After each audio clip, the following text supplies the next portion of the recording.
కాంగ్రెస్లో పెద్దపల్లి పంచాయతీ మరి వంశీకి లోక్సభ టికెట్ ఇవ్వడంపై నేతల అసంతృప్తి, మాదిగ సామాజిక వర్గానికి ఇవ్వకపోవడంపై గుస్సా, ఎన్నికల్లో సహకారంపై సందేహాలు, 7 అసెంబ్లీ సెగ్మెంట్లు కాంగ్రెస్వే అయినా గెలుపుపై అపనమ్మకం, తొలి నుంచి ఆయనకు టికెట్ ఇవ్వద్దంటూ ఫిర్యాదులు అందినాయి.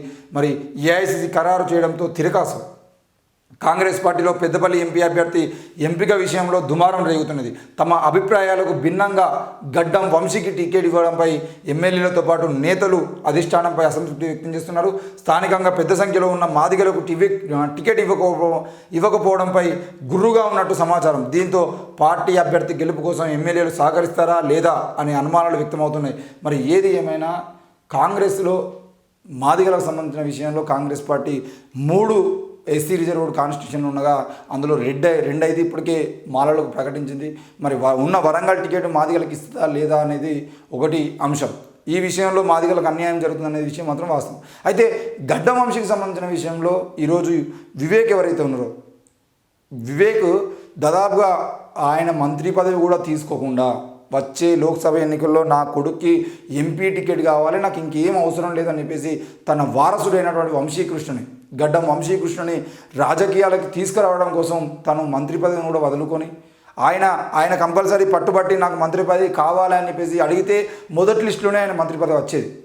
కానీ ఏఐసిసి నేతతో అయినా లేదంటే మల్లికార్జున ఖర్గేతోనైనా ఇంకెవరితోనైనా కూడా పూర్తి స్థాయిలో నాకు కేవలం నా కొడుకు టికెట్ ఇస్తానే హామీ తప్ప నాకు వేరే ఏం అవసరం లేదు, నాకు టికెట్ కావాలని చెప్పేసి ఆయన వివేక్ పోరాటం చేసుకుంటూ వచ్చిండు.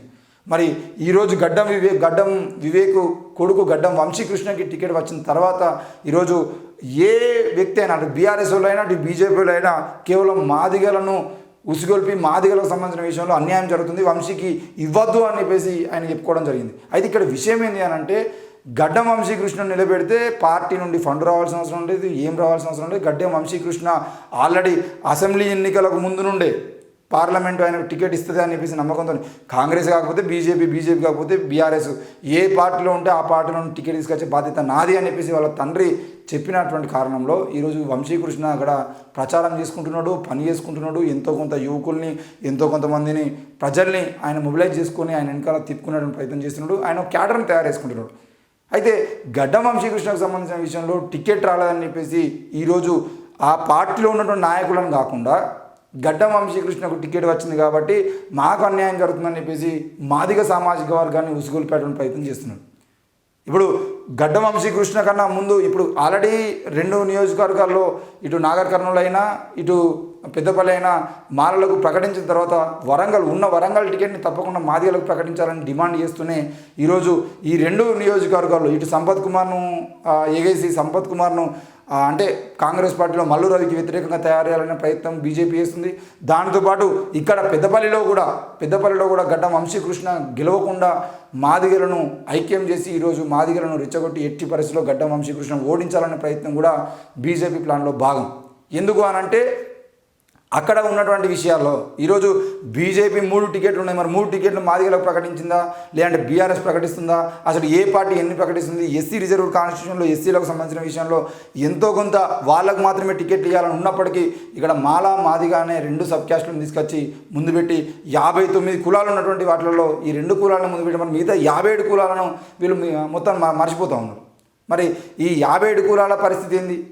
57 కులాల నుండి ఎవరినో ఒకరిని తీసుకొచ్చి పెట్టచ్చు కదా అంటే అదేం లేదు. ఇప్పటికీ ఆ మాదిగలకు సంబంధించిన విషయంలో మాత్రం అన్యాయం జరిగిందని చెప్పి చెప్తున్నారు. మాదిగలకు అన్యాయం జరిగింది వాస్తవమే.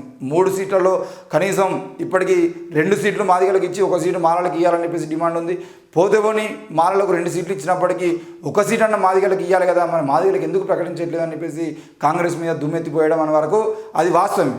కానీ ఇక్కడ పెద్దపల్లికి సంబంధించిన విషయంలో మాత్రం పెద్దపల్లిలో జరిగినటువంటి రాజకీయ పరిణామాలన్నీ కూడా వివేక్ టికెట్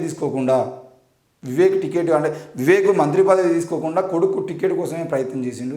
ఏది ఏమైనా కూడా ఈరోజు కాంగ్రెస్ పార్టీ నుండి నిలబడుతున్నటువంటి గడ్డం వంశీకృష్ణ గెలుపు కోసం అక్కడ వివేక్ పనిచేస్తాడు, వివేక్తో పాటు వంశీకృష్ణ పనిచేస్తాడు. వీళ్ళిద్దరికీ కావాల్సిన ఖర్చు మొత్తాన్ని వివేక్ ఒక్కడు తన సొంతంగా పెట్టుకుంటాడు.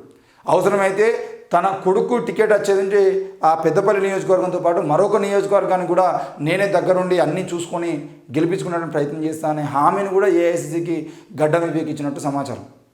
అంటే ఇప్పుడు పెద్దపల్లి నియోజకవర్గం కాకుండా అవసరమైతే కరీంనగర్ నియోజకవర్గమైనా లేదంటే అటు ఆదిలాబాద్ నియోజకవర్గమైనా ఏదో ఒక నియోజకవర్గానికి నేనే ఫండింగ్ ఇచ్చి నేనే దగ్గరుండి చేయించుకొని గెలిపించుకుంటా అనే హామీని కూడా ఎందుకు ఇచ్చినానంటే తన వారసుడైనటువంటి వివేక్ని ఈరోజు బయటికి తీసుకొచ్చి రాజకీయాల్లో దింపుతున్నాడు. కాబట్టి మొదటిసారి ఫెయిల్ అయితే బాగుండదు, మొదటిసారి సక్సెస్ అయితే ఆయన సక్సెస్ స్టోరీస్ రాసుకోవచ్చు అని చెప్పేసి ఈరోజు వివేక్ పెద్ద ఎత్తున పెద్దపల్లిలో మొబిలైజ్ చేస్తూ ఉన్నాడు. కాబట్టి ఈ క్రమంలో గడ్డం వంశీకృష్ణ టికెట్ అనేది మాత్రం క్లియర్గా అక్కడ గెలవడం కోసం వాళ్ళు ఏఐసిసి ముందుకు పోయింది. రేవంత్ రెడ్డి అయినా మిగతా నాయకులైనా ఎవరైనా కూడా ఈరోజు గడ్డం వంశీకృష్ణకి టికెట్ వస్తే ఎందుకు మాట్లాడలేరంటే పూర్తి స్థాయిలో గడ్డం వంశీకృష్ణకి ఇస్తేనే ఆడ వివేక్ కుటుంబ సభ్యులు ఎవరైనా కూడా అక్కడ డబ్బులు ఖర్చు చేసైనా ఏదైనా కూడా ఆయన గెలిపించుకునే ప్రయత్నం చేస్తారు. ఒకవేళ కాదు అని వేరే వాళ్ళకి ఇచ్చేదంటే అక్కడ బీజేపీ బీఆర్ఎస్ కూడా గట్టి పోటీ ఇస్తే మరి వివేక్ సపోర్ట్ చేయకపోతే, వివేక్ ఆర్థికంగా సపోర్ట్ చేయకపోతే గెలిచే అవకాశాలు లేవనే భయంలో ఈరోజు ఏఐసిసి ఉంది అనే విషయం కూడా మనకు అర్థమైనది.